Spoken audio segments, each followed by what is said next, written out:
हैं वे लगभग सार्वभौमिक लगती हैं, लेकिन जब परंपरा और सांस्कृतिक स्मृति को हटा दिया जाता है तो वास्तविक प्रमाण आश्चर्यजनक रूप से कम हो जाते हैं। यीशु के कभी अस्तित्व में नहीं होने का पहला प्रमाण इतिहास की चुप्पी है। जिस समय में उनका जन्म हुआ था उस समय हमें उनका कोई समकालीन रिकॉर्ड नहीं मिलता है। कोई पत्र नहीं, कोई सरकारी दस्तावेज नहीं, कोई शिलालेख नहीं, कोई प्रत्यक्षदर्शी विवरण नहीं, उनके जीवित रहते हुए कुछ भी नहीं लिखा गया। सोचिए इसका क्या मतलब है। हमें बताया गया है कि उन्होंने चमत्कार किए, भारी भीड़ इकट्ठा की और उस समय की धार्मिक और राजनीतिक व्यवस्था को भी बाधित किया। फिर भी रोमन इतिहासकार और अधिकारी जो आमतौर पर अशांति और असामान्य घटनाओं को दर्ज करने में सावधानी बरतते थे, उनके पास उनका कोई रिकॉर्ड नहीं है। हमारे पास उस युग के बहुत सारे लेखन हैं। दार्शनिक, कवि, सैन्य नेता, नौकरशाह, उन्होंने पत्र, इतिहास और रिकॉर्ड पीछे छोड़ दिए। हम अज्ञात प्रांतीय राज्यपालों, भ्रमणशील शिक्षकों और छोटे विद्रोहियों के जीवन को जानते हैं। फिर भी यीशु, जो कथित तौर पर नाटकीय, विश्व परिवर्तनकारी घटनाओं के केंद्र में थे, अनुपस्थित है। ये चुप्पी गगनभेदी है। दूसरा प्रमाण ये है कि यीशु के शुरुआती विवरण ऐतिहासिक दस्तावेज नहीं बल्कि धार्मिक लेखन है। पौलुस के पत्र पहले ईसाई ग्रंथ हैं जिन्हें हमने यीशु के जन्म के दशकों बाद लिखा है। सबसे महत्वपूर्ण बात यह है कि पौलुस ने कभी भी यीशु को एक वास्तविक व्यक्ति के रूप में वर्णित नहीं किया जो पृथ्वी पर चला। उनके यीशु एक लौकिक स्वर्गीय व्यक्ति है। पौलुस ने मरियम या यूसुफ का उल्लेख नहीं किया। उन्होंने किसी भी चमत्कार को दोहराया नहीं। उन्होंने पहाड़ी उपदेश या विशिष्ट दृष्टांतों का वर्णन नहीं किया। इसके बजाय पौलुस के यीशु ने खुद को दर्शन और धर्मग्रंथों के माध्यम से प्रकट किया, न कि याद की गई सांसारिक घटनाओं के माध्यम से। यह अनुपस्थिति मायने रखती है। अगर कुछ साल पहले अनुयायियों के एक समूह के साथ एक जीवित शिक्षक था, तो पौलुस, जो कथित तौर पर उन लोगों के संपर्क में था जो उसे जानते थे, को उसका उल्लेख करना चाहिए था। इसके बजाय वो इतिहास के एक व्यक्ति को नहीं बल्कि आस्था का एक व्यक्ति प्रस्तुत करता है। तीसरा प्रमाण ये है कि गॉस्पेल, जिन्हें अधिकांश लोग जीवनी मानते हैं, बहुत बाद में लिखे गए थे और गुमनाम है। उनमें से किसी पर भी आज के नाम नहीं लिखे गए हैं। मैथ्यू, मार्क, ल्यूक और जॉन ऐसे शीर्षक हैं जिन्हें बहुत बाद में जोड़ा गया ताकि उन्हें प्रामाणिक बनाया जा सके। लेखक प्रत्यक्षदर्शी नहीं थे, नहीं वे ऐसा होने का दावा करते हैं। वे घटनाओं के दशकों बाद लिख रहे थे जो पहले से ही मिथक, अनुष्ठान और कहानी कहने वाले समुदायों में थे। गॉस्पेल में जो कुछ भी है वह इतिहास की तरह कम और कथा में लिपटे धर्मशास्त्र की तरह अधिक दिखता है। प्रत्येक लेखक ने कुछ विषयों के अनुरूप कहानी को ढाला, अक्सर हिब्रू बाइबल से सामग्री उधार ली और उसे नया रूप दिया। चमत्कारी जन्म, करीबी दोस्त द्वारा धोखा, अपराधियों के साथ मृत्युदंड, तीसरे दिन उठना, ये वे रूपक हैं जो पहले के मिथकों और धार्मिक परंपराओं में दिखाई देते हैं। गॉस्पेल लेखकों ने एक ऐसी कहानी लिखने के लिए पुराने पैटर्न का पुनः उपयोग किया जो गूंजती थी। चौथा प्रमाण वृतांतों के बीच विरोधाभास से आता है। यदि ये सीधे प्रत्यक्षदर्शी रिपोर्ट होते तो हम कम से कम कुछ स्थिरता की उम्मीद कर सकते थे, लेकिन इसके बजाय गॉस्पेल मूल तथ्यों पर भिन्न है। खाली कब्र की खोज किसने की? महत्वपूर्ण समय पर कौन से शब्द बोले गए? कथित पुनरुत्थान के बाद क्या हुआ?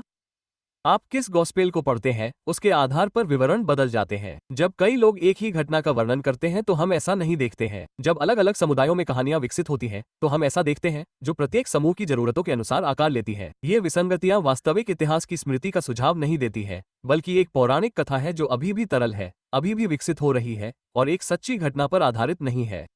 पांचवां प्रमाण यीशु और प्राचीन दुनिया के अन्य पौराणिक पात्रों के बीच उल्लेखनीय समानता है। मरने और उठने वाले देवता, उद्धारकर्ता व्यक्ति, कुंवारी लड़कियों से पैदा हुए दिव्य पुत्र, चमत्कार करने वाले जो उपचार करते हैं और राक्षसों को बाहर निकालते हैं, ये ईसाई धर्म से बहुत पहले कई संस्कृतियों में परिचित रूपक थे। मिस्र में ओसिरिस का पंथ, मित्रिस और फारस की कहानियां, ग्रीस में डायोनिस और हरक्यूलिस की कहानियां, ये सभी बाद में यीशु से जुड़े विषयों की प्रतिध्वनि करते हैं।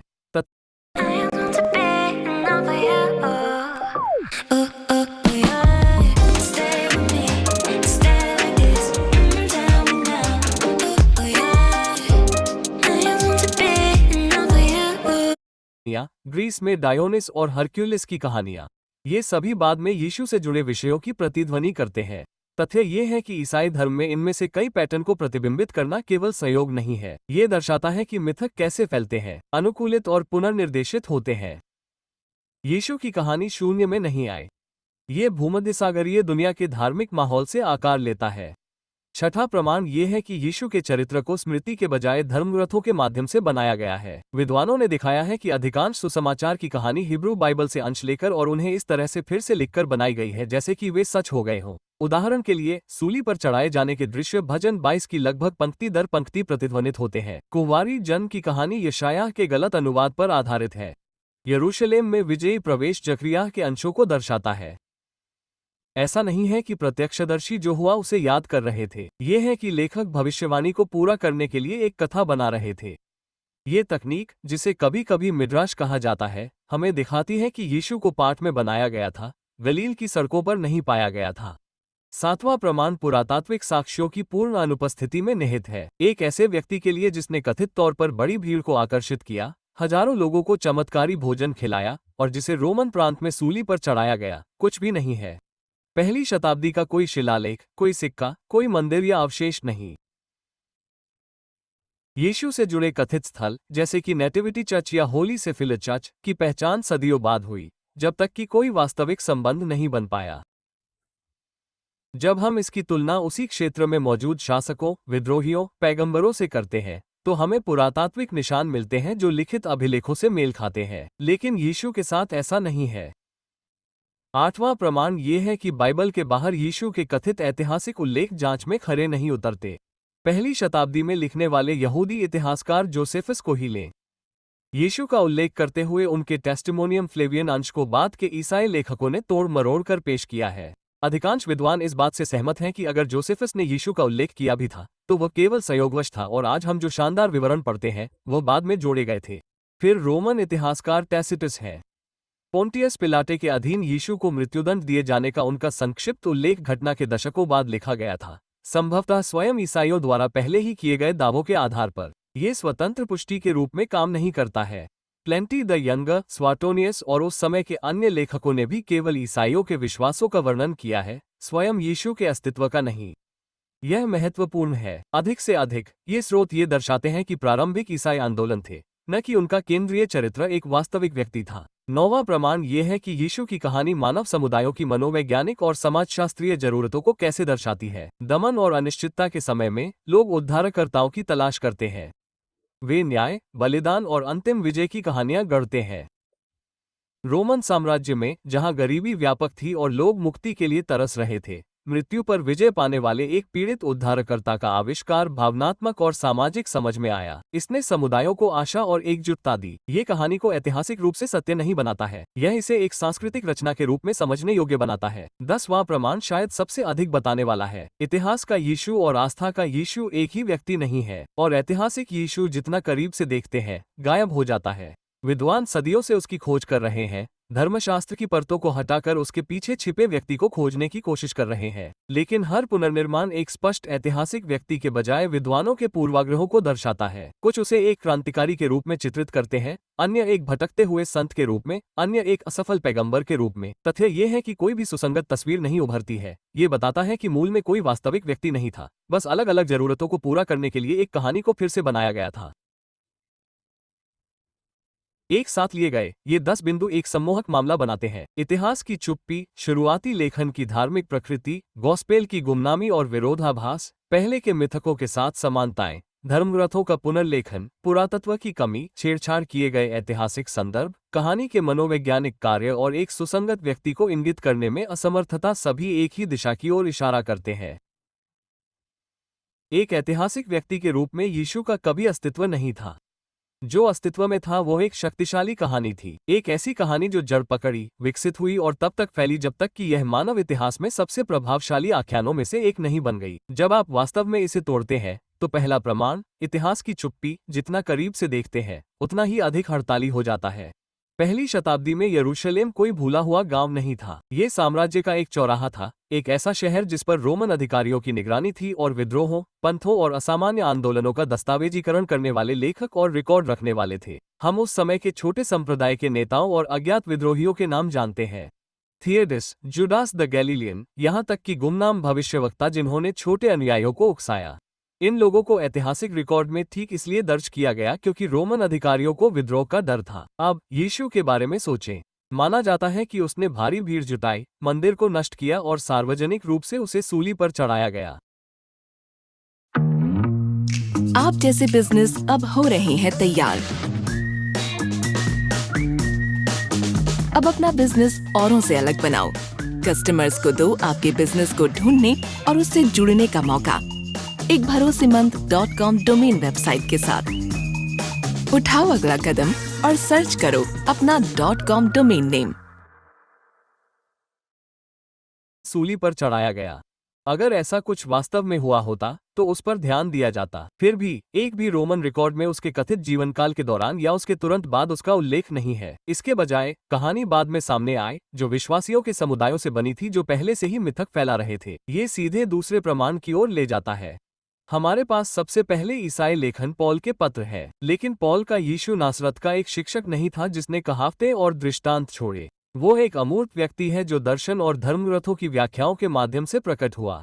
पॉल ने यीशु के शब्दों को उद्धृत नहीं किया, उनके चमत्कारों का वर्णन नहीं किया और गैलील में उनके प्रचार का भी उल्लेख नहीं किया। इसके बजाय पॉल ने एक ऐसे व्यक्ति का वर्णन किया है जिसे सूली पर चढ़ाया गया और फिर से जीवित कर दिया गया। यहाँ पर रुकना उचित है।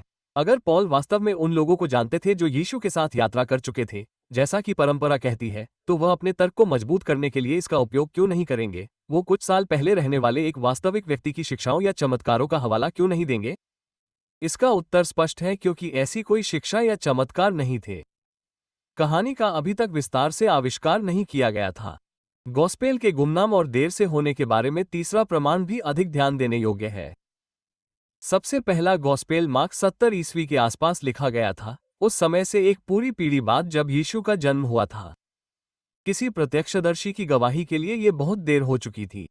जब तक मैथ्यू और ल्यूक लिखे गए, तब तक वे मार्क के बड़े हिस्से की नकल कर रहे थे, अपने समुदायों के लिए कहानी को संपादित और नया रूप दे रहे थे। जॉन ने बाद में लिखा, जिसमें यीशु के बारे में बिल्कुल अलग तरह की बातें लिखी गईं, जो ज्यादा रहस्यमयी, ज्यादा दिव्य और मानवीय पहलुओं से कम जुड़ी थी। तो गॉस्पेल असल में है क्या? ये इतिहास की तटस्थ रिपोर्ट नहीं है। ये आस्था के दस्तावेज हैं जिन्हें लोगों को समझाने और पहचान बनाने के लिए बनाया गया है। और सभी आस्था के दस्तावेजों की तरह ये हमें उन समुदायों के बारे में ज्यादा बताते हैं जिन्होंने इन्हें बनाया है, न कि किसी वास्तविक व्यक्ति के बारे में। इन वृत्तांतों के बीच विरोधाभास, जो चौथा प्रमाण है, सिर्फ छोटी छोटी बातें नहीं है। ये बताते हैं कि कहानी को किस तरह आसानी से बदला जा रहा था। मरकुस में औरतें डर के मारे कब्र से भाग जाती हैं और किसी को नहीं बताती कि क्या हुआ। मत्ती में वे खुशी खुशी शिष्यों को बताने के लिए दौड़ती हैं। लूका में शिष्य पहले तो औरतों पर यकीन नहीं करते। जॉन में सिर्फ मैरी मैगडलीन ही खाली कब्र देखती है। ये छोटे मोटे अंतर नहीं है, ये हमें दिखाते हैं कि कोई भी एक जैसी यादें नहीं थी। हर समुदाय ने अपने धार्मिक लक्ष्यों के हिसाब से कहानी को बदल दिया। अगर हम खबरों में इस तरह की बातें देखें, तो हम इसे प्रत्यक्षदर्शी गवाह नहीं कहेंगे, हम इसे अफवाह या कल्पना कहेंगे। फिर पांचवा प्रमाण है, पहले के मिथकों से समानताएं। लोग कभी कभी यह कहकर इसे खारिज कर देते हैं, हाँ, मिथकों में विषय समान होते हैं, लेकिन यीशु अद्वितीय थे। लेकिन क्या वह थे? उनकी मृत्यु के बाद देवता एडिस और फ्रिया का शोक मनाया गया और उनके पुनरुत्थान के बाद खुशी मनाई गई। डायोनिस ने पानी को वाइन में बदल दिया। इससे बहुत पहले की गॉस्पेल ने यीशु के बारे में वही कहानी बताई। मित्रास को एक उद्धारकर्ता के रूप में देखा जाता था जिसके अनुयायी भोज जैसे अनुष्ठानिक भोजन का अभ्यास करते थे। जितना अधिक आप प्राचीन धर्म का अध्ययन करते हैं, उतना ही यीशु एक बहुत पुराने टेम्पलेट के नवीनतम संस्करण की तरह दिखता है। और यहाँ एक ऐसी बात है जिसका अक्सर उल्लेख नहीं किया जाता है। प्रारंभिक ईसाई इन समानताओं से शर्मिंदा नहीं थे, वे इनका समर्थन करते थे। जस्टिन मार्टर जैसे प्रारंभिक चर्च के पिताओं ने स्पष्ट रूप से स्वीकार किया कि मूर्तिपूजक मिथक यीशु की कहानी की तरह दिखते थे, लेकिन दावा किया कि शैतान ने उन मिथकों को नकल के रूप में समय से पहले ही डाल दिया था। ये रक्षात्मक स्पष्टीकरण अपने आप में दिखाता है कि समानताएं कितनी स्पष्ट थीं। एक बार जब आप पैटर्न पर ध्यान देना शुरू करते हैं तो धर्मग्रंथों को कथा में फिर से लिखने के बारे में छठा प्रमाण और भी स्पष्ट हो जाता है। जब मार्क क्रूस पर चढ़ाए जाने का वर्णन करना चाहते थे, तो उन्होंने प्रत्यक्षदर्शी की याददाश्त पर भरोसा नहीं किया। उन्होंने हिब्रू बाइबल खोली। भजन 22 में हाथ और पैर छिदे जाने, दर्शकों द्वारा उपहास किए जाने और कब्दों के लिए चिट्ठियां डालने का वर्णन है। मार्क ने बस इन पंक्तियों को अपने जुनून के वर्णन में लिखा। भविष्यवाणी को कहानी में बदला जा रहा था। कुंवारी का जन्म एक और अच्छा उदाहरण है। मैथ्यू के सुसमाचार में कहा गया है कि यह यशायाह में भविष्यवक्ता द्वारा कही गई बात को पूरा करने के लिए हुआ। लेकिन यहाँ समस्या है, यशायाह में मूल हिब्रू में कुंवारी का उल्लेख नहीं है, इसमें युवती लिखा है। बाद में ग्रीक अनुवाद में शब्द बदल दिया गया और मैथ्यू ने इसे आगे बढ़ा दिया। यह ऐतिहासिक रिपोर्टिंग नहीं है, ये धार्मिक रचनात्मकता है। सातवां प्रमाण, पुरातत्व की कमी कम नाटकीय लग सकती है, लेकिन उतनी ही महत्वपूर्ण है। पुरातत्व ने प्राचीन काल के अनगिनत लोगों की पुष्टि की है। हम शिलालेख, स्मारक, सिक्के, व्यक्तिगत वस्तुएं पा सकते हैं। यहाँ तक कि उसी युग के छोटे यहूदी संप्रदाय के नेता भी निशान छोड़ते हैं। लेकिन जब यीशु की बात आती है, तो पहली शताब्दी का कुछ भी विश्वासियों के ग्रंथों के अलावा मौजूद नहीं है। आज हम जिस भी पवित्र स्थल को जानते हैं, वो सदियों बाद बनाया गया था, अक्सर सबूतों के बजाय दर्शन, सपने या चर्च की राजनीति के आधार पर। हम वास्तविक लोगों के अस्तित्व की पुष्टि इस तरह नहीं करते हैं, हम किंवदंतियां इस तरह बनाते हैं। आठवां प्रमाण, यीशु के कथित बाहरी उल्लेखों को अक्सर उनके अस्तित्व के लिए सबसे मजबूत मामले के रूप में प्रस्तुत किया जाता है। लेकिन जब हम बात के ईसाई परिवर्तनों को हटा देते हैं, तो जो बचता है वो बहुत कम और अस्पष्ट होता है। जोसेफस ने यीशु के भाई का संक्षिप्त उल्लेख किया हो सकता है, जिसे क्राइस्ट कहा जाता था, लेकिन उसे भी संपादित किया जा सकता था। टैसिटस ने दशकों बाद रोम में लिखते हुए क्राइस्ट का उल्लेख केवल ये समझाने के संदर्भ में किया कि ईसाइयों को क्यों सताया जा रहा था। इनमें से कोई भी प्रत्यक्षदर्शी पुष्टि नहीं है, ये सुनी सुनाई बातें हैं, और इतिहास में सुनी सुनाई बातों को अस्तित्व का प्रमाण नहीं माना जाता है। नौवां प्रमाण, कहानी का मनोवैज्ञानिक और समाजशास्त्रीय कार्य एक बिल्कुल अलग दृष्टिकोण खोलता है। मनुष्य स्वभाव से ही कहानीकार होते हैं। जब हमें उनकी आवश्यकता होती है तो हम नायक और उद्धारकर्ता बनाते हैं। रोमन साम्राज्य के बोझ तले दबे लोगों के लिए एक दिव्य व्यक्ति की कल्पना करना तर्कसंगत था, जो लोगों के साथ दुख उठाता है, अत्याचारियों के हाथों मरता है और खुद मौत पर विजय पाता है। यह न्याय की कहानी थी जब न्याय असंभव लग रहा था। यह आशा की कहानी थी जब रोजमर्रा की जिंदगी में कोई उम्मीद नहीं थी। इससे कहानी बुरी नहीं हो जाती, ये समझने योग्य हो जाती है, लेकिन यह इसे इतिहास नहीं, मिथक भी बनाती है। ये वाला रील देखा? अरे ये वीडियो देख, ये वाला वायरल है। हाँ ये रील देख। दो पहियों की सवारी चलती अपनी शान से, हीरोगिरी छोड़ के तू कृपया जरा ध्यान दे। रुतबा है ठंडा और सॉलिड है बंदा, जिगरे की आवाज सुन।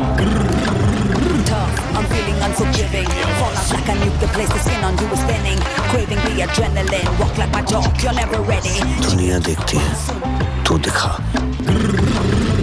মেজো কাকিমা, সেজো কাকিমা আর ফুল কাকিমা, এই কাউকে ভুলছি না তো?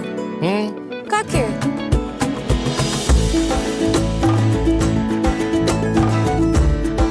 আমার লাইফে যে প্রথম, তার জন্য শুধুই শপার স্টপ।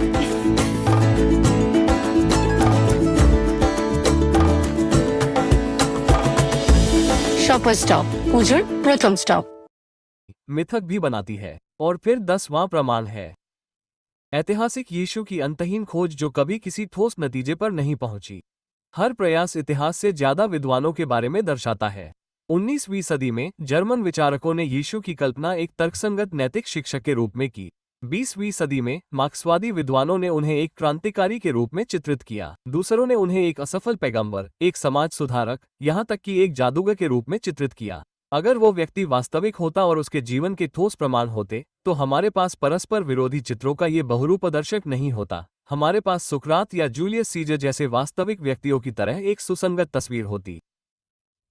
यीशु का लगातार बदलते रहना ये दर्शाता है कि वो इतिहास में नहीं बल्कि कल्पना में रचा बसा है। जब आप इन सबको एक साथ जोड़ते हैं, तो निष्कर्ष जबरन नहीं निकाला जाता, यह अपने आप सामने आता है।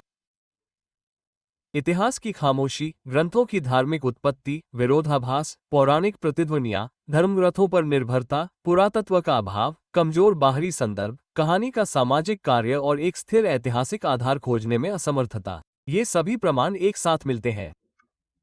वे किसी ऐसे व्यक्ति की ओर इशारा नहीं करते जो जीवित था और बाद में मिथक बना दिया गया, बल्कि एक ऐसे मिथक की ओर इशारा करते हैं जिसे धीरे धीरे मानवीय बनाया गया। इस मामले को मजबूत करने वाला एक और पहलू भूगोल है।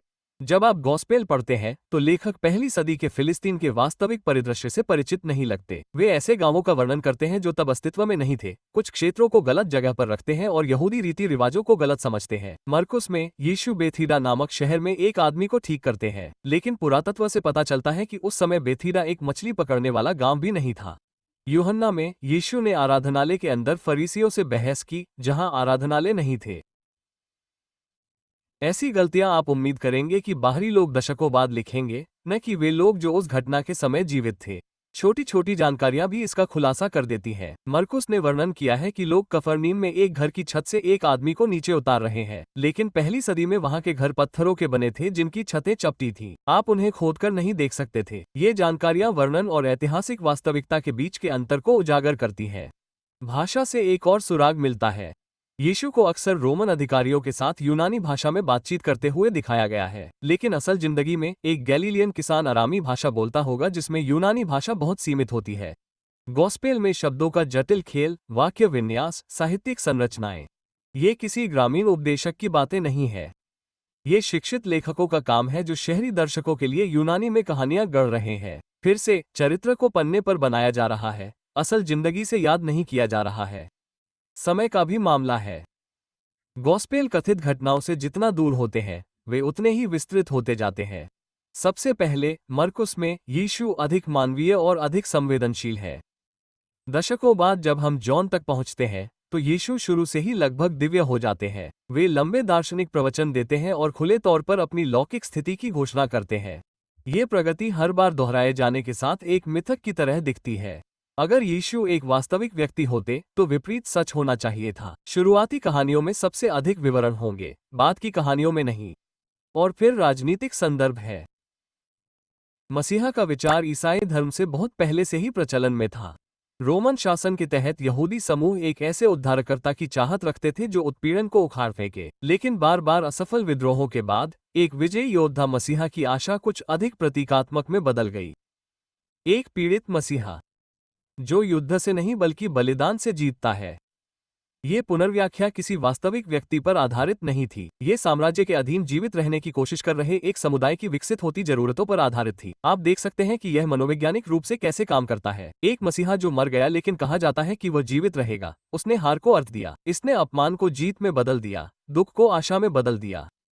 मुक्ति न मिलने की दर्दनाक हकीकत का सामना करने के बजाय समुदाय खुद को ये बता सकते हैं कि मुक्ति मिली है। निराशा का मिथक में बदलना एक ऐसा पैटर्न है जिसे हम इतिहास में बार बार देखते हैं। यह एक ऐसी बात है जिसे अक्सर नजरअंदाज कर दिया जाता है। ईसा मसीह का चित्र सिक्कों, शिलालेखों या नागरिक दस्तावेजों में नहीं मिलता है, लेकिन उनके कथित जल्लाद पोंटियस पिलाटे का नाम है। हमारे पास पायलट के नाम वाले शिलालेख, उसी युग के सम्राटों के सिक्के और अन्य यहूदी नेताओं के रिकॉर्ड हैं। इतिहास निशान छोड़ जाता है और असली लोग सबूत छोड़ जाते हैं, ईसा मसीह नहीं। विरोधाभास बहुत बड़ा है। एक और छिपी हुई समस्या यह है कि सुसमाचार की कई कहानियां इतिहास की नहीं बल्कि पुरानी कहानियों का पुनर्लेखन लगती है। तूफान का शांत होना पहले की ग्रीक चमत्कारिक कहानियों जैसा लगता है। भीड़ को खाना खिलाना हिब्रू बाइबल के एलिशा की याद दिलाता है। यहाँ तक कि पानी पर चलना भी होमर के महाकाव्यों की कहानियों को दर्शाता है। ये साहित्यिक रूपक है, अनोखी घटनाओं की रिपोर्ट नहीं। जब आप पैटर्न को पहचान लेते हैं तो कहानियों को प्रत्यक्षदर्शी स्मृति के रूप में देखना असंभव हो जाता है। उनके मिथक परिचित कथा सामग्री से जुड़े होते हैं। कहानी की मुख्य घटना, सूली पर चढ़ाए जाने की घटना भी समस्या खड़ी करती है। सूली पर चढ़ाना रोमनों की एक सार्वजनिक सजा थी जिसका उद्देश्य विद्रोहियों को अपमानित करना था। पीड़ितों को अक्सर कई दिनों तक सूली पर लटका दिया जाता था और उन्हें उचित तरीके से दफनाया नहीं जाता था। मैं समय हूँ। प्राचीन काल से ही क्रश की पार्टी में स्टड बनने की प्रथा चलती आई है। अफसोस कभी कभी बर्थडे गर्ल से ज्यादा अटेंशन बर्थडे केक को मिल जाता है। Send gifts from IGP, amazing gifts समय पर। मॉम का नया लुक, किस खुशी में? ब्लॉकबस्टर डील और extra cashback. Amazon great Indian festival जल्द ही। तरीके से दफनाया नहीं जाता था। फिर भी गॉस्पेल में बताया गया है कि यीशु को तुरंत उतार लिया गया, एक सम्मानजनक कब्र दी गई और कुछ दिनों बाद उन्हें फिर से जीवित पाया गया। ये रोमन प्रथा से मेल नहीं खाता। यह ऐतिहासिक घटना से ज्यादा धार्मिक आवश्यकता की तरह लगता है। कब्र में दफनाना भविष्यवाणी को पूरा करता है, रोमन प्रथा को नहीं। हमें यह भी ध्यान देना चाहिए कि मुकदमे के दृश्य ऐतिहासिक रूप से कितने कम अर्थ रखते हैं। यीशु को आधी रात को महासभा के सामने लाया जाता है, जबकि यहूदी कानून ऐसा करने से मना करता है। उस पर ईशनिंदा का आरोप लगाया जाता है, लेकिन रोमन अधिकारियों के अधीन ईशनिंदा कोई बड़ी सजा नहीं थी। पिलातुस को अनिच्छुक और दयालु बताया गया है। फिर भी अन्य ऐतिहासिक विवरण उसे क्रूर और यहूदियों की चिंताओं के प्रति उदासीन बताते हैं। मुकदमे के आख्यानों का उद्देश्य यहूदी नेताओं पर दोष मढ़ना और रोम से दूर करना है, लेकिन वे विश्वसनीय इतिहास के रूप में टिक नहीं पाते। फिर समकालीन दार्शनिकों और लेखकों की चुप्पी की समस्या है। पहली शताब्दी में रहने वाले यहूदी विचारक अलेक्जेंड्रिया के फो ने धर्म, दर्शन और यहूदिया की घटनाओं के बारे में विस्तार से लिखा। उन्होंने पिलातुस के बारे में भी लिखा, फिर भी उन्होंने कभी यीशु का उल्लेख नहीं किया। ये चुप्पी मायने रखती है। अगर कोई चमत्कार करने वाला शिक्षक यहूदिया की नींव हिला रहा होता तो वो उसे अनदेखा नहीं करते। तथ्य ये है कि उन्होंने ऐसा किया। इससे पता चलता है कि उल्लेख करने के लिए कुछ भी नहीं था। यीशु की कहानी का प्रसार भी अन्य पंथों के उदय में देखे गए पैटर्न के अनुसार हुआ। दर्शन और धर्मग्रंथों से प्रेरित करिश्माई विचारों वाले छोटे समूह बड़े आंदोलनों में विकसित होते हैं। धर्मांतरण को प्रेरित करने के लिए कहानियों को सजाया जाता है, पीढ़ियों के साथ मिथक तथ्यों में बदल जाते हैं। जब तक ईसाई धर्म साम्राज्य से जुड़ गया तब तक मिथक को इतिहास माना जाने लगा, लेकिन जब आप इसे पीछे की ओर देखते हैं तो ऐतिहासिक मूल गायब हो जाता है। सबसे खास बात यह है कि शुरुआती ईसाई खुद यीशु की ऐतिहासिकता को साबित करने के लिए चिंतित नहीं थे। उन्होंने सबूतों, गवाहों या दस्तावेजों का सहारा नहीं लिया। उन्होंने आस्था, दर्शन और धर्मग्रंथों का सहारा लिया। ये तभी समझ में आता है जब कोई वास्तविक व्यक्ति न हो जिसकी ओर इशारा किया जा सके। ये कहानी स्मृति से नहीं, विश्वास से विकसित हुई। जैसे जैसे ईसाई धर्म का प्रसार हुआ, यीशु का मिथक न केवल बना रहा बल्कि बढ़ता गया। और सबसे दिलचस्प बात यह है कि बाद के चर्च ने कहानी को और अधिक ठोस दिखाने के लिए विवरण भरने की कोशिश की। कथित घटनाओं के सदियों बाद चर्च के पादरी सुसमाचारों को नाम देने लगे, उन्हें प्रेरितों से जोड़ने लगे और प्रत्यक्षदर्शी प्रमाण पर जोर देने लगे। ये ऐतिहासिक खोजें नहीं थीं, ये पाठ को विश्वसनीयता देने की रणनीतियां थीं। जब संशयवादियों ने सबूतों की कमी पर सवाल उठाया तो नई परंपराएं सामने आईं। अवशेष मिले, असली क्रॉस के टुकड़े, क्रूस पर चढ़ाए गए कीले, यहाँ तक कि संतों के पूरे शरीर भी। इनमें से कुछ भी पहली शताब्दी में सामने नहीं आया। ये सैकड़ों साल बाद सामने आने लगे जब ईसाई धर्म को राजनीतिक शक्ति मिली और उसे अपने विश्वास के लिए भौतिक आधार की आवश्यकता हुई। ये बताता है कि शुरुआती विश्वासियों को अवशेषों पर बिल्कुल भी भरोसा नहीं था। ये बाद में आया जब केवल कहानियां ही काफी नहीं थीं। ये भराव भूगोल तक भी फैल गया। यरूशलेम और बेतलेहम के स्थलों को सदियों बाद पवित्र माना गया। जन्म की गुफा, यीशु का मकबरा सभी को दर्शन या शाही फरमानों के माध्यम से खोजा गया।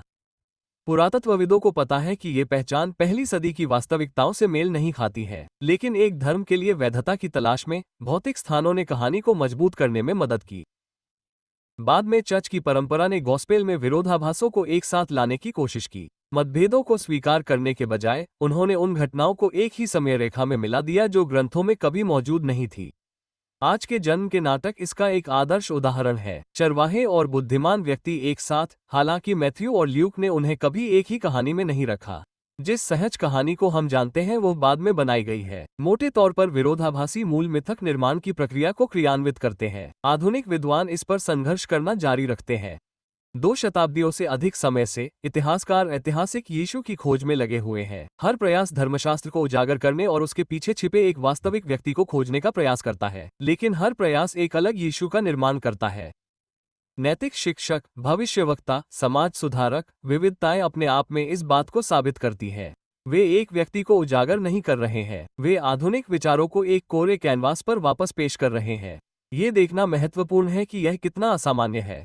प्राचीन काल के अन्य व्यक्तियों के साथ हम अस्तित्व की पुष्टि कर सकते हैं, भले ही विवरण दुर्लभ हों।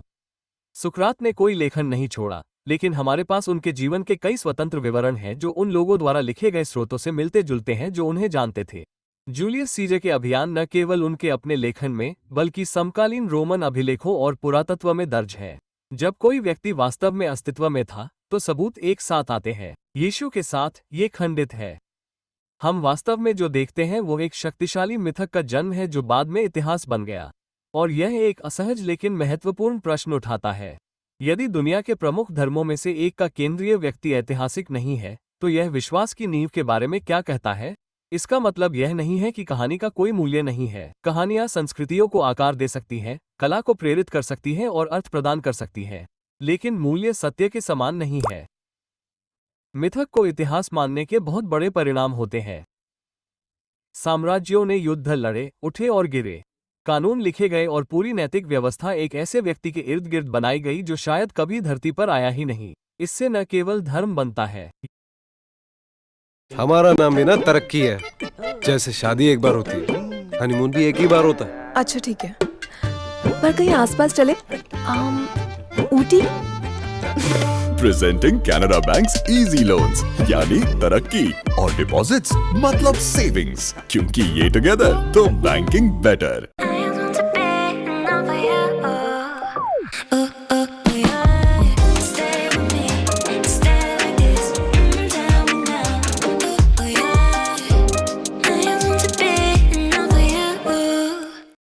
केवल धर्म बनता है। यह आज भी राजनीति, संस्कृति और पहचान को आकार देता है।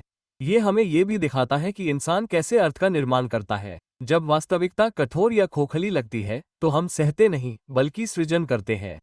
हम उद्धारकों, न्याय और मृत्यु के बाद विजय की कहानियां सुनाते हैं।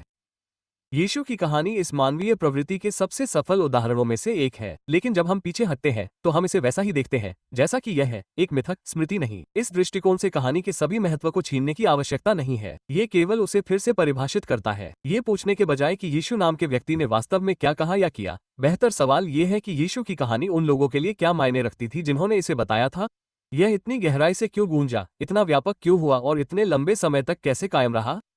ये उत्तर हमें मानव मनोविज्ञान और समाज के बारे में किसी ऐतिहासिक व्यक्ति की झूठी खोज से कहीं अधिक बताते हैं।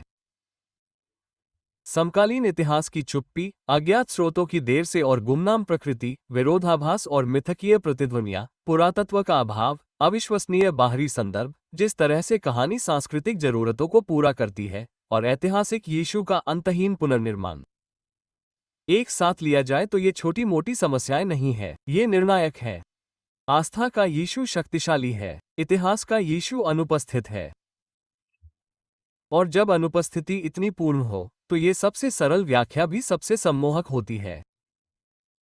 यीशु कभी अस्तित्व में नहीं थे। जब हम पीछे हटते हैं और बड़ी तस्वीर देखते हैं तो ऐतिहासिक रिकॉर्ड से यीशु की अनुपस्थिति केवल गुम कागजों या खोए हुए दस्तावेजों के बारे में नहीं है। यह एक पैटर्न के बारे में है जिसे हम अनगिनत अन्य परंपराओं में पहचान सकते हैं। मनुष्य मिथक बनाते हैं और वे मिथक पहचान में विकसित होते हैं। हम इसे रोम के संस्थापक रोमुलस की किंवदंतियों में देखते हैं, हरक्यूलिस की कहानियों में जिसे भगवान की तरह पूजा जाता था, लेकिन ये भी बताया जाता है कि वह कभी एक इंसान था। राजा आर्थर की गाथाओं में कथित घटनाओं के सदियों बाद एक साथ जोड़ा गया। हर बार एक व्यक्ति एक कहानी और एक जीवन लेता है, असलियत में नहीं। लोग एक तस्वीर के इर्द गिर्द इकट्ठा होते हैं, हकीकत में नहीं, और समय के साथ मिथक और यादों के बीच की रेखा मिट जाती है। यीशु की कहानी भी इसी रास्ते पर चलती है। एक शक्तिशाली मिथक को इतिहास के रूप में बताया गया जब तक कि एक को दूसरे से अलग करना लगभग असंभव नहीं हो गया। लेकिन उन दूसरे मिथकों के विपरीत इसने असाधारण शक्ति हासिल की। ये साम्राज्यों की नींव, युद्धों का औचित्य, कानून की संरचना और सदियों से अरबों लोगों के लिए व्यक्तिगत भक्ति का केंद्र बन गया। वो शक्ति सत्य को साबित नहीं करती, ये साबित करती है कि जब कहानियां मानवीय भय और आशाओं से बात करती हैं तो वे कितनी शक्तिशाली हो सकती हैं। जब आप इतिहास की चुप्पी, ग्रंथों के विरोधाभासों, पौराणिक प्रतिमानों, धार्मिक आविष्कारों और प्रमाणों की अनुपस्थिति को देखते हैं तो निष्कर्ष स्पष्ट है। यीशु गैलील की पहाड़ियों पर नहीं चले, भीड़ को उपदेश नहीं दिया, या यरूशलेम में एक कब्र से नहीं उठे। इसके बजाय जो चला वो एक कहानी थी, एक ऐसी कहानी जिसे धर्मग्रंथों, सांस्कृतिक लालसाओं और उत्पीड़ित लोगों के मनोविज्ञान ने आकार दिया, जिन्हें आशा की आवश्यकता थी। और फिर भी यहाँ विरोधाभास है। भले ही यीशु कभी अस्तित्व में नहीं थे, फिर भी कहानी का प्रभाव निर्विवाद है। कैथेड्रल बनाए गए, कला चित्रित की गई, संगीत रचा गया, संपूर्ण नैतिक ढांचे का निर्माण किया गया। ये सब एक ऐसे व्यक्ति पर आधारित था जो कभी था ही नहीं। एक तरह से मिथक किसी भी वास्तविक व्यक्ति से अधिक शक्तिशाली रहा है। ये हमें रुकना चाहिए, क्योंकि अगर इतिहास के सबसे प्रभावशाली व्यक्तियों में से एक कभी अस्तित्व में नहीं था तो ये सच्चाई के साथ हमारे रिश्ते के बारे में क्या बताता है? ये दर्शाता है कि सबूतों के अभाव में भी इंसान अर्थ के लिए कितना तरसता है। ये दर्शाता है कि हम उन कहानियों का बचाव करने के लिए किस हद तक जा सकते हैं जिन पर हम विश्वास करना चाहते हैं। और ये दर्शाता है कि आस्था और तथ्य के बीच की रेखा कितनी नाजुक है। कुछ लोगों के लिए यह एहसास परेशान करने वाला है, दूसरों के लिए यह मुक्तिदायक है। अगर यीशु कभी अस्तित्व में नहीं थे तो सदियों से चली आ रही हठधर्मिता का बोझ कम होने लगता है। अब हमें चमत्कारों, विरोधाभासों या अलौकिक दावों के इर्द गिर्द खुद को झुकाने की जरूरत नहीं है। इसके बजाय हम कहानी को वैसा ही देख सकते हैं जैसा वह है, लोगों द्वारा लोगों के लिए बनाया गया एक मिथक। और एक बार जब आप ये देख लेते हैं